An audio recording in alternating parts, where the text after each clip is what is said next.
प्रिय आदमी,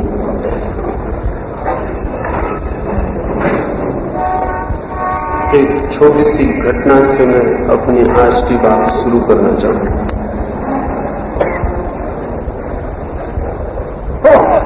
एक रात एक पहाड़ी सराय में मुझे ठहरने का मौका मिला था। उस रात एक बड़ी अजीब घटना घट गई थी।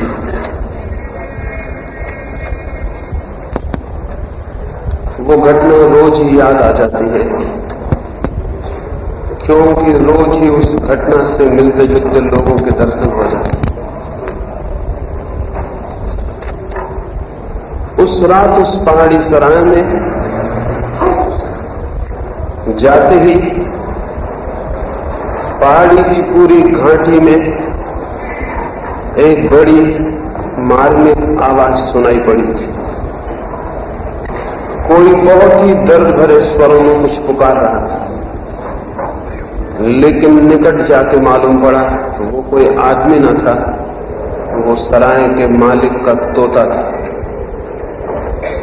वो तोता अपने सींचों में बंद था, अपने पिंजड़े में, और जोर से स्वतंत्रता स्वतंत्रता चिल्ला रहा था। उसकी आवाज में बड़ा दर्द था, जैसे वो हृदय से आ रही हो, जैसे उसके प्राण स्वतंत्रता के लिए प्यासे हो, और उस पिंजड़े में बंद उसकी आत्मा जैसे छटपटाती हो मुक्त हो जाने को। उस तोते की उस आवाज में मुझे दिखाई पड़ा जैसे हर आदमी के भीतर कोई बंद है पिंजड़े में और मुक्ति के लिए प्यासा है और चिल्ला रहा है। उस तोते से बड़ी सहानुभूति मालूम हुई, लेकिन सुबह मुझे पता चला कि बड़ी गलती हो गई। वो तोता चिल्लाता रहा, मालिक सराय का सो गया और सराय के दूसरे मेहमान भी सो गए, तो मैं उठा, उस तोते के पिंजरे को खोला और उस तोते को मुक्त करना चाहा। मैं उस तोते को बाहर खींचता था, वो तोता भीतर सींचों को पकड़ता था और चिल्लाता था, स्वतंत्रता स्वतंत्रता। मैंने बामुश्किल उस तोते को खींच के पिंजड़े में बाहर किया। इस पिंजड़े से खींचने में उसने मेरे हाथ पर भी काट लिया, हाथ पर चोट भी की। उसे पिंजड़े से बाहर निकाल के मैं निश्चिंत हो गया और मुझे लगा कि चलो एक आत्मा मुक्त हुई। मैं निश्चिंत जाके सो गया, लेकिन सुबह 5 बजे जब मेरी नींद खुली तो मैंने देखा तोता अपने पिंजड़े में वापस बैठा है और चिल्ला रहा है, स्वतंत्रता स्वतंत्रता। तब मुझे बड़ी हैरानी हुई।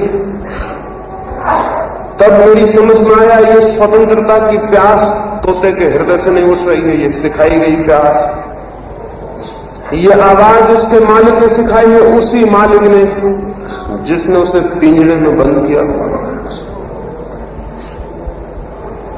और ये तोता पिंजड़े को भी पकड़े हुए छोड़ने भी नहीं चाहता और स्वतंत्रता की आवाज भी दिए चला जाता।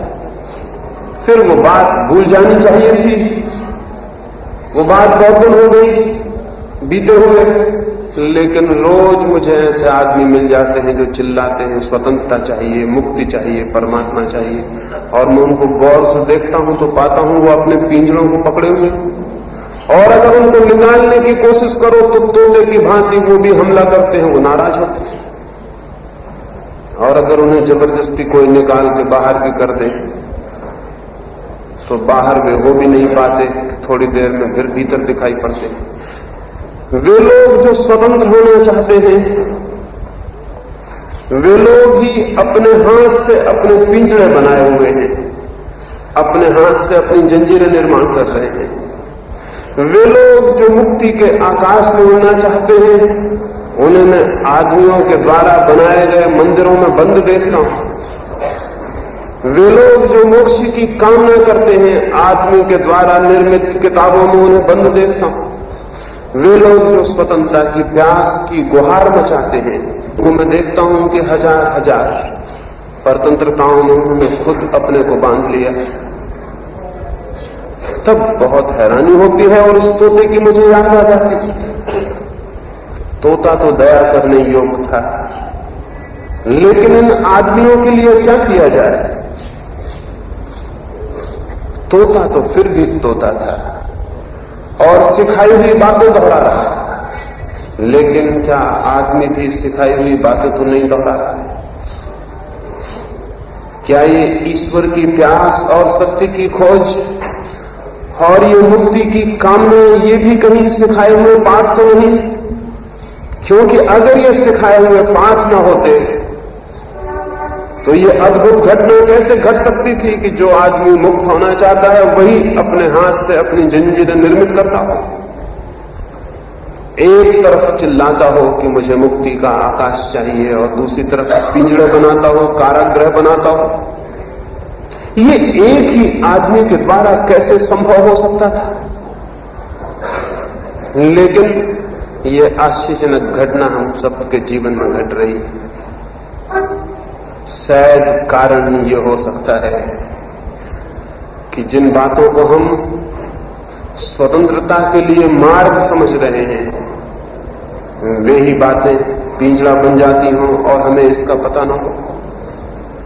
शायद जिन बातों को हम मुक्ति की सीढ़ी समझते हो, वही हमें अमुक्ति में ले जाने का द्वार बन जाता हो और हमें इसका बोध न हो। इस संबंध में थोड़ी सी आज मुझे बात करनी है। शायद उस तरफ कुछ इशारे करने से हमें अपनी बर्तनताएं और कारागृह दिखाई पड़ जाएं। और बड़े रहस्य की बात यह है कि उनका दिखाई पड़ जाना ही उनसे मुक्त हो जाना हो जाता है। उनके लिए कुछ और नहीं करना पड़ता।